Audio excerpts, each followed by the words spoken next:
नमस्कार दोस्तों, welcome to the channel. Today मैं एक स्टोरी शेयर करना चाहती हूँ जो ये प्रूव करती है कि आप कहीं से भी स्टार्ट करो, आप टॉप पर पहुंच सकते हो। ये द्रौपदी मुर्मू की इनक्रेडिबल और इंस्पायरिंग जर्नी है, जो इंडिया की 15th प्रेसिडेंट और कंट्री की पहली ट्राइबल वुमन है जिन्होंने ये ऑफिस होल्ड किया।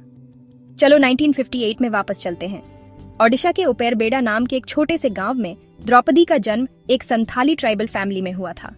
उनका ओरिजिनल नाम दुर्गी बिरंची टुडू था, लेकिन स्कूल में वे द्रौपदी बन गईं। अर्ली लाइफ इजी नहीं थी।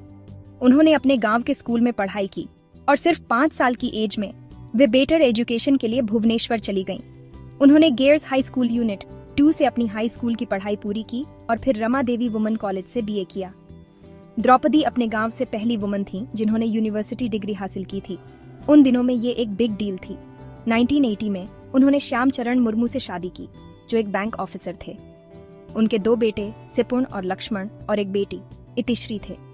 लेकिन लाइफ ने उन्हें कुछ सबसे टफेस्ट चैलेंजेस दिए। 2009 और 2015 के बीच उन्होंने अपने दोनों बेटों और अपने हस्बैंड को खो दिया।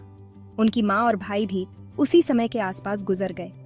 दुख अनइमेजिनेबल था, लेकिन द्रौपदी मुर्मू को ब्रह्मा कुमारी मेडिटेशन से स्ट्रेंथ मिली, जिसने उन्हें आगे बढ़ने की स्पिरिचुअल पावर दी। अपनी पॉलिटिकल जर्नी से पहले उन्होंने ओडिशा के इरिगेशन और पावर डिपार्टमेंट में जूनियर असिस्टेंट के रूप में काम किया। उन्होंने रायरंगपुर के Shri Aurobindo integral education centre में टीचर के रूप में भी टाइम बिताया। 1997 में उन्होंने बीजेपी में शामिल होकर पॉलिटिक्स में एंट्री की और रायरंगपुर नगर पंचायत में एक काउंसलर के रूप में इलेक्ट हुई। जल्द ही वे ओडिशा असेंबली में एक एमएलए के रूप में इलेक्ट हुई।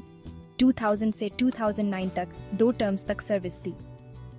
वे कॉमर्स, ट्रांसपोर्ट, फिशरीज और एनिमल हस्बेंड्री जैसे डिपार्टमेंट्स की मिनिस्टर ओन ऑफ स्टेट भी बनी। 2007 में उन्हें पंडित नीलकंठ दास बेस्ट लेजिस्लेटर अवार्ड से सम्मानित किया गया। लेकिन उनकी अचीवमेंट्स यही नहीं रुकी। 2015 में उन्हें झारखंड की गवर्नर के रूप में अपॉइंट किया गया, ऐसा करने वाली पहली ट्राइबल वुमन और फुल टर्म पूरा करने वाली पहली। अपने टेन्योर के दौरान उन्होंने ट्राइबल लैंड राइट्स को प्रोटेक्ट करने के लिए स्ट्रॉन्ग स्टैंड लिया। उन्होंने 1908 के लैंड लॉ में अमेंडमेंट्स को अप्रूव करने से फेमसली मना कर दिया, जो उनके कम्युनिटी के राइट्स को नुकसान पहुंचा सकते थे। फिर हिस्टोरिक मोमेंट आया। जून 2022 में उन्हें प्रेसिडेंट के लिए एनडीए कैंडिडेट के रूप में चुना गया। 18 जुलाई को उन्होंने 64% वोटों के साथ भारी जीत हासिल की और 25 जुलाई को उन्होंने इंडिया की 15वीं प्रेसिडेंट के रूप में शपथ ली। पहली ट्राइबल और केवल दूसरी वुमन प्रेसिडेंट बनकर हिस्ट्री बनाई। आज भी Draupadi Murmu education, health, economic empowerment और ट्राइबल कल्चर के प्रिजर्वेशन जैसे कॉजेस के लिए डीपली कमिटेड है। उनकी पूरी लाइफ रेसिलियंस, सेल्फ बिलीफ और सर्विस का एक शाइनिंग एग्जाम्पल है। ट्रूली, जहाँ चाह वहाँ राह, where there is a will, there is a way।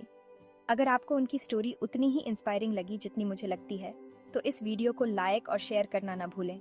Channel को सब्सक्राइब करें और अमेजिंग स्टोरेज के लिए बेल आइकॉन हिट करें। और मुझे कमेंट्स में बताएं द्रौपदी मुर्मू की जर्नी का कौन सा पार्ट आपको सबसे ज्यादा इंस्पायर किया। Thank you for watching. Next time एक और अमेजिंग स्टोरी के साथ मिलते हैं। जय हिंद।